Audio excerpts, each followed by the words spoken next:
त्यागराज गुरुकुल में आपका स्वागत है। और आज जो वीडियो में आपके लिए लेके आए हैं वो जो भिन्न जो टॉपिक है फ्रैक्शन, उसका ये चौथा वीडियो है जिसमें अपन बात करेंगे आपके सामने दशमलव भिन्न पर आधारित प्रश्न। तो दशमलव भिन्न पर आधारित प्रश्न कैसे होता है, डेसिमल फ्रैक्शन पर एग्जाम में क्वेश्चन कैसे आते हैं, किस प्रकार के प्रश्न एग्जाम में बनते हैं, एग्जाम में क्या क्या आ चुका है और एग्जाम में क्या क्या आने वाला है, उन सब के बारे में डिटेल में कंसल्ट करने वाले हैं with concept, with tricky question, with examples. तो वीडियो को आप एंड तक देखिए ताकि डेसिमल फ्रैक्शन या दशमलव भिन्न से रिलेटेड कोई भी क्वेश्चन अगर एग्जाम में आए तो 100% सही कर सको आप। काफ़ी जादुई तरीके, काफ़ी अच्छे तरीके भी आपको इस वीडियो के माध्यम से मिलेंगे और इससे रिलेटेड कोई भी क्वेश्चन अगर आपको मिला तो कमेंट बॉक्स में कमेंट जरूर कीजिए दोस्तों। तो चलो शुरू करते हैं अपन आज का वीडियो। काफ़ी मजेदार कंटेंट होने वाला है। बिना लैंग्वेज के क्वेश्चन आते हैं एग्जाम में, डायरेक्टली लिखा आता है, इनमें कोई लैंग्वेज की जरूरत नहीं, डायरेक्ट लिखा आता है। सरल कीजिए, बिल्कुल सिंपल सी बात है, सरल करना पड़ता है आपका। मैंने लिखा पॉइंट 3 के ऊपर बार है, इसको सोल्व करना है आपका। तो जब भी ये बार का चिन्ह हटता है तो नीचे 9 का भाग लग जाता है, क्योंकि अंतिम अंक होता है इसलिए 9 का भाग लग जाता है। तो ये 9 का भाग लगा दिया अपन, तो ये लिख दिया ऑप्शन 3/9। अब 3 से 9 कट जाएगा आपका 3 बार, तो ये आ जाएगा 1/3। तो दशमलव भिन्न को अपन ने साधारण भिन्न में बदल दिए। जो दशमलव भिन्न थी आपकी उसको अपन ने साधारण भिन्न में बदल दिया। आपके सामने गौर से देखिए, दशमलव भिन्न को अपन ने इजीली अप्रोच करके साधारण भिन्न में बदल दिए। ठीक है, ये साधारण भिन्न आ गए। लेकिन एक बात गांठ बांध लेना, अगर क्वेश्चन से आंसर आया तो आंसर से वापस क्वेश्चन आना चाहिए, तब जाके अपन जो कर रहे हैं वो 100% सही है। ये बात विशेष तौर से आप चेक भी कर सकते हैं। दशमलव भिन्न को आपने साधारण भिन्न में बदल दिया, चाहो तो साधारण भिन्न को वापस दशमलव भिन्न में बदल सकते हैं। कैसे? 3 का भाग है, इसमें देखो 3 3 9 पॉइंट 3, फिर 3 3 9 3 3 9 3 3 9 चलता रहेगा, मतलब 3 बार आ जाएगा। 3 के ऊपर बार लगाने का मतलब 3 कंटिन्यू रिपीट हो रहा है बार बार, और बार बार आ रहा है, इसलिए 3 के ऊपर बार का चिन्ह लग गया। ठीक है, मतलब 3 बार बार आ रहा है, मतलब क्वेश्चन से आंसर आ रहा है और आंसर से वापस क्या आ रहा है, क्वेश्चन आ रहा है। तो इस प्रकार से हम इजीली अप्रोच कर सकते हैं। तो ये हो गया आपका क्वेश्चन नंबर फर्स्ट। अब आ जाते हैं हम क्वेश्चन नंबर 2 के ऊपर। एक एक डिटेल में कंसल्ट करेंगे, आगे बढ़ते जाएंगे और धीरे धीरे क्वेश्चन को आगे बढ़ाते जाएंगे और काफी अच्छे अच्छे क्वेश्चन बनते जाएंगे आपके सामने। फिर लिखा मैंने पॉइंट 12 के ऊपर बार, तो पॉइंट 12 लिखा और भाग लग जाएगा आपका 9 9 का। ये 2 बार 9 का भाग लग जाएगा, क्योंकि यहाँ बार 2 संख्याओं का गया तो 2 बार 9 का भाग लगेगा। और 3 से काट दो, अब जब तक काट के लिखो जब तक पूरा कट रहा हो, जब कटना बंद हो जाए तब काटना बंद कर दीजिए आप। ये हो जाएगा आपका 4 3 12, 3 3 9 और 3 3 9। ठीक है, इस प्रकार से हो जाएगा। आपको गौर से देखिए, ये 4 3 12 3 3 9 3 3 9 इस प्रकार से आपके सामने हो जाएगा, कोई दिक्कत नहीं, बिल्कुल नॉर्मली। आप इसके बाद आगे बात करते हैं अपन। ठीक है, तो ये होगा 4/3 ठीक है। फिर इसके बाद अपन और संख्या थोड़ी बड़ी कर सकते हैं अपन, और बड़ी भी ले सकते हैं। जैसे लिखा 4 3, इन तीनों के ऊपर बार लगा दो एक साथ। फिर लिखा अपन ने 12 3 और 3 बार 9 लिखना पड़ेगा आपको, 3 संख्या का दशमलव है, तो इस प्रकार लिख सकते हो। अब 3 से काटो, 4 3 12 1 3 3, यह कह सकते हैं 3 3 9 3 3 9 और 3 3 9, तो 41 बटा होगा 333। ये आपका आंसर होगा जो काफी इजीली अप्रोच किया। तो कोई बड़ी बात नहीं, काफी इजीली कर सकते हैं। तो ये हो गया क्वेश्चन नंबर 3 आपका। अब क्वेश्चन नंबर जो 4 हम आपके सामने ले रहे हैं वो थोड़ा अलग है, लेकिन थोड़ा अच्छा क्वेश्चन है। यहाँ पर इस क्वेश्चन में रात दिन का अंतर भी है। तो इसमें जो बार है वो दोनों अंकों के ऊपर लग रही थी, इसलिए सिंपली सोल्व हो रहा था। यहाँ पर जो बार का चिन्ह है वो एक अंक के ऊपर है, एक के ऊपर बार का चिन्ह बिल्कुल भी नहीं है। यहाँ पर जो बार का चिन्ह है वो सिर्फ 2 के ऊपर है। अतः इसका सोल्व करने का जो तरीका है वो डिफरेंट है। वो कैसे, देखिए आप सबसे पहले दी गई संख्या को ऐसे कैसे लिख लो, सोल्व करने का तरीका समझना आप। सबसे पहले दी गई संख्या को सेम टू सेम लिख दो, फिर वो संख्या घटाओ जिसके ऊपर बार नहीं हो। तो बार किसके ऊपर नहीं है, 1 पर नहीं है, तो आप 1 घटा दीजिए, ऐसे लिख दो आप। फिर जिसके ऊपर बार है उसकी वजह से तो 9 लिखो, और जिसके ऊपर बार नहीं उसकी वजह से 0 लिखो। इस प्रकार से लिखना पड़ेगा।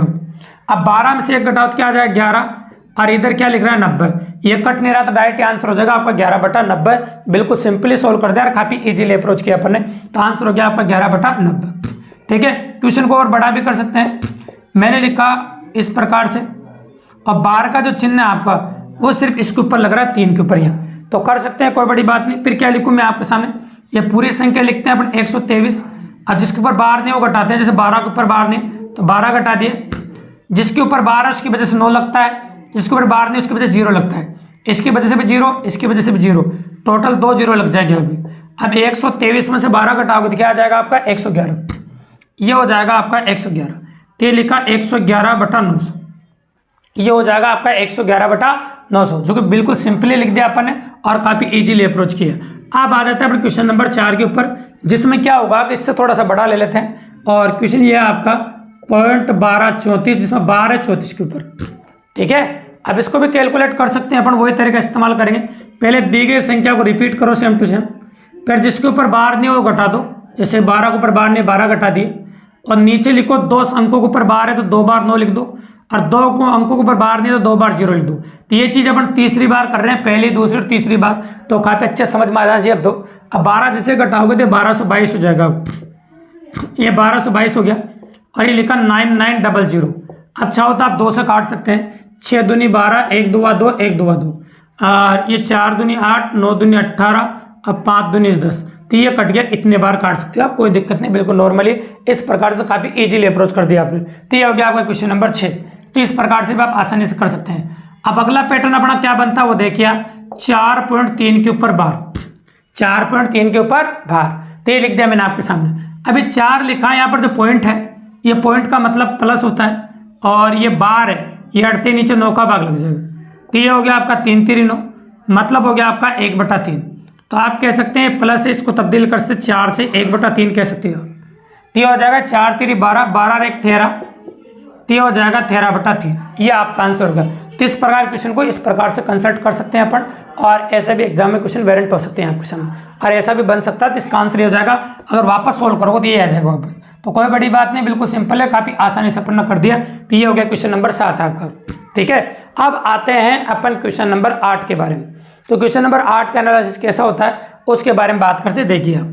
जैसे मैंने एक संख्या लिखी है आपके सामने, 3.84 के ऊपर बार, प्लस 2.46 के ऊपर बार, प्लस, और फिर लिखा मैंने आपके सामने 1 पॉइंट, है ना, और यहाँ पर लिखा 3 के ऊपर बार।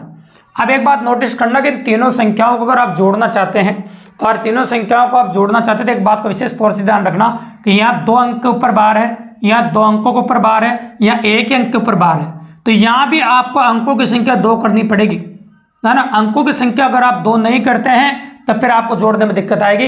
अतः एक बार और लिख रहा हूँ मैं अंकों की संख्या 2 करके, है ना। 2.46 के ऊपर बार, ऐसा कैसा है, इसको तब्दील कर रहे हैं। जल्दबाजी में बच्चे अंकों की संख्या 2 करने के लिए 0 लगा देते, जो कि गलत है, क्योंकि 3 बार बार आ रहा तो आप 3 ही ले सकते हो, 0 नहीं। तो ये बात बताने के लिए स्पेशली इस क्वेश्चन को बताया गया है। कई बच्चे जल्दबाजी में 3 0 कर देंगे यहाँ पर, और 3 0 करने की वजह से गलत हो जाएगा। ये बहुत बड़ी मिस्टेक है, इसकी वजह से क्वेश्चन गलत हो जाता है, और दिए गए ऑप्शनों में आंसर तो मिलता है लेकिन वो गलत होता है ना। और सही आंसर आता है आपका 3 3 रखने पर, क्योंकि 3 3 3 3 चलता जा रहा है, 3 के ऊपर बार है, 3 33 33 भी कह सकते हो आप, आगे 333 33 भी कह सकते हो। इस प्रकार से आगे चलता जा रहा है, लेकिन यूनिक 3 0 3 0 ऐसे नहीं चल रहा है। 3 के बाद 0 आने की संभावना 1% ही नहीं, ठीक है। इस प्रकार से अब आप कर सकते हैं। तो पहले चाहो तो आप ये आगे पॉइंट के आगे वाली संख्याओं को जोड़ सकते हैं, है ना। जैसे तो पॉइंट के आगे वाली संख्याओं को आप जोड़ दो, कोई बड़ी बात नहीं। चाहो तो फिर बार वाली संख्याओं को जोड़ देना ना। 1 और 2 कितना होगा, 3, और 3 कितना होगा, 6। अब पॉइंट की जगह लगा दो प्लस। अब अंदर की जो संख्या है, जैसे 84/99 कह दो इसको, और इसको 46/99 कह सकते हो आप, और इसको 33/99 कह सकते हो। अब जो संख्याएं ऊपर वाली इनको आप जोड़ सकते हैं, मतलब कैलकुलेट कर दो, जोड़ दो। तो अपन जोड़ सकते हैं, कोई बड़ी बात नहीं है। मैं जोड़ रहा हूँ, नीचे तो 99 में से लिख लो, लसा तो 6 हमारा है सबका। 3 और 6 9, 13 का 3 हासिल 1, 4 4 8 8 16, तो ये हो गया आपका 163। ठीक है, कोई दिक्कत नहीं। अब 163 में 99 का भाग लगाना है हमको, ये 6 तो आपका ऐसा कैसा ही। अब 99 का भाग लगाओ, 99 एकदम 99 से 1 से 64/99 हो जाएगा, ठीक है। 1 से 64/99 हो जाएगा आपको। अब 1 6 तो यहाँ जुड़ जाएगा आपका, क्योंकि यहाँ भी प्लस का चिन्ह थी, 1 और 1 जुड़ जाएगा। तो ये जुड़ते कितना हो जाएगा आपका, जोड़ दीजिए आप, ये हो जाएगा आपका 7। और 6 प्लस का मतलब पॉइंट है, और 66 के नीचे 99, अतः आप चाहो तो 64 के नीचे 99, तो 64 का बार हो जाएगा। तो आंसर हो जाएगा 7.64 बार। आंसर होगा 7.64 बार। ये आपका इजीली आंसर हो गया, और काफी आसानी से पूर्ण कर दिया, और आंसर हो गया आपका 7.64 बार। इजीली अप्रोच हो गया आपका। यह हो गया आपका क्वेश्चन नंबर 8। अब आते हैं अपन क्वेश्चन नंबर 9 पर, जिसमें बार आगे की संख्या के ऊपर होती है। थोड़ा थोड़ा चेंजेस अपन करते जा रहे हैं ताकि एग्जाम में क्वेश्चन काफी इजीली कर सके। तो आगे वाले संख्या के ऊपर बार होता है तब क्या होता है, देखिए आप, इस प्रकार से होता है। आगे वाली संख्या के ऊपर बार ऐसे होता है, ये लिखा अपन ने 5, और आगे वाली संख्या के ऊपर बार है, और ये लिख दिया मैंने आपको 12। ये कोई दिक्कत ही नहीं। तो आगे वाली संख्या के ऊपर जब बार होता है ना, तो ये माइनस में होती है बे संख्या। आगे वाली संख्या को बार होता है वो माइनस में होता है, माइनस का 5, माइनस का 4 और माइनस का 3। तो माइनस का 5, माइनस का 4 और माइनस का 3, तो 5 और 4 9 और 3 12, तो माइनस का 12 हो गया, और पॉइंट की जगह प्लस लगा दो। आप जोड़ सकते हैं आप बिना पॉइंट वाले मतलब बाद वाली संख्याओं को। तो अपन कह सकते हैं आपके सामने 80 और 12 कितना हो गया वो 92। अब 92 और 32 क्या 94 और 124 हो जाएगा। ठीक है, तो 124 अपन ने आपके सामने लिख दिया 124। अब 124 अपन ने लिखा, आपके सामने टोटल हो गया आपका पॉइंट के बाद वाली संख्या। तो एक आगे जाके जुड़ेगा, एक प्लस का जुड़ेगा क्योंकि 3 अंक वाली संख्या को देख आगे जाएगा, तो प्लस का 1 जाएगा और माइनस का 12 है, तो प्लस का 1 और माइनस का 12 क्या होगा -11, और यहाँ पर कितना बच जाएगा आपका 24। अब इसी फॉर्म में लिखना चाहो तो इसको ऐसे लिख सकते हो कि ये जो -11 है इसको 11 का बार कह सकते हैं अपन, ये प्लस को पॉइंट कह सकते हैं, और ये 24 है आपका ऐसे कैसे लिखते हो। तो 11 के बार 24 आपका करेक्ट आंसर आ जाएगा। इस प्रकार से अगर कोई भी दशमलव भिन्न का आप क्वेश्चन करते हैं तो मेरी गारंटी है गलत होने की संभावना 1% भी नहीं है। और एक मात्र इस 10-15 मिनट के वीडियो के माध्यम से दशमलव भिन्न पाया हो कोई भी क्वेश्चन हम काफी इजीली कर सकते हैं। और आप हमको अच्छी तरह जानते हैं कि अपन टाइप वाइज कंसल्ट करते हैं, चाहे वीडियो कितना भी बड़ा हो, उस टाइप से रिलेटेड कंप्लीट क्वेश्चन अगर कंप्लीट नहीं होता तब तक उस वीडियो में अपन कंटिन्यूटी रखते हैं। तो इसी प्रकार बेहतरीन वीडियोस देखने के लिए चैनल को सब्सक्राइब करें, लाइक करें, शेयर करें और अपने और दोस्तों को बताएं ताकि इस प्रकार के बेहतरीन वीडियो और free of cost math reasoning का मजा वो भी ले सके। दोस्तों धन्यवाद।